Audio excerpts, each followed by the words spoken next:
Hey guys, welcome back to our channel. Hope you all are doing good. Guys, ரொம்ப simple and டேஸ்டியாக chicken வறுவல் எப்படி பண்ணுறதுன்னு தாங்க பார்க்க போகிறோம்.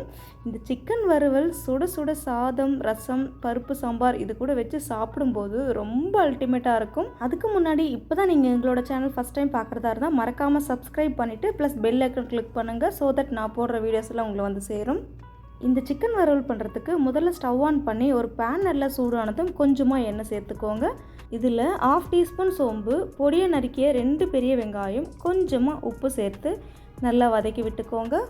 வெங்காயம் நல்லா வதங்கினதும் 1 டேபிள் ஸ்பூன் இஞ்சி பூண்டு பேஸ்ட்டு சேர்த்து இந்த இஞ்சி பூண்டோட பச்சை மணம் மாற வரைக்கும் நல்லா மிக்ஸ் பண்ணி விட்டுக்கோங்க.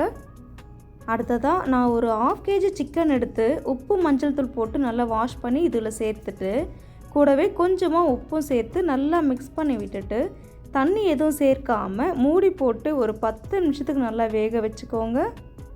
ஒரு 10 நிமிஷத்துக்கு அப்புறம் பாருங்கள் சிக்கன்லேருந்து எவ்வளோ தண்ணி வந்திருக்கு. ஸோ இந்த தண்ணியிலே சிக்கன் இன்னும் கொஞ்சம் நேரம் கூட நல்லா வேக வச்சுக்கலாம். இப்போ பாருங்கள் சிக்கன்லேருந்து தண்ணி எல்லாமே நல்லா ட்ரை ஆகிடுச்சு. இன்கேஸ் சிக்கன் வேகலைன்னா கொஞ்சம் கூட தண்ணி சேர்த்து நல்லா குக் பண்ணி எடுத்துக்கோங்க. இப்போ பாருங்கள் சிக்கன் நல்லாவே வெந்துடுச்சு.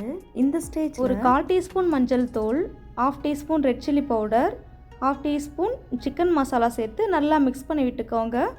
கடைசியாக கொஞ்சமாக கறிவேப்பிலை சேர்த்து இதையும் நல்லா மிக்ஸ் பண்ணி விட்டுக்கோங்க. அவ்வளோதாங்க, நம்மளோட சூப்பரான சிக்கன் வறுவல் ரெடி ஆகிடுச்சு. இந்த சிக்கன் வறுவல் பண்ணுறதுக்கு ரொம்ப பெரிய இன்க்ரீடியன்ஸ்லாம் ஒன்றும் தேவையில்லைங்க. நம்ம வீட்டில் இருக்க பொருட்களை வச்சே ரொம்ப சிம்பிள் அண்ட் டேஸ்டியாக இந்த மாதிரி சிக்கன் வறுவல் பண்ணலாம். கண்டிப்பாக இதே மாதிரி உங்கள் வீட்டில் ட்ரை பண்ணி பார்த்துட்டு எப்படி இருக்குன்னு கமெண்ட் பண்ணுங்கள். அண்ட் இந்த வீடியோ உங்களுக்கு பிடிச்சிருந்தா லைக், ஷேர், கமெண்ட் அண்ட் மறக்காமல் சப்ஸ்கிரைப் பண்ணுங்கள். தேங்க்யூ ஃபார் வாட்சிங்.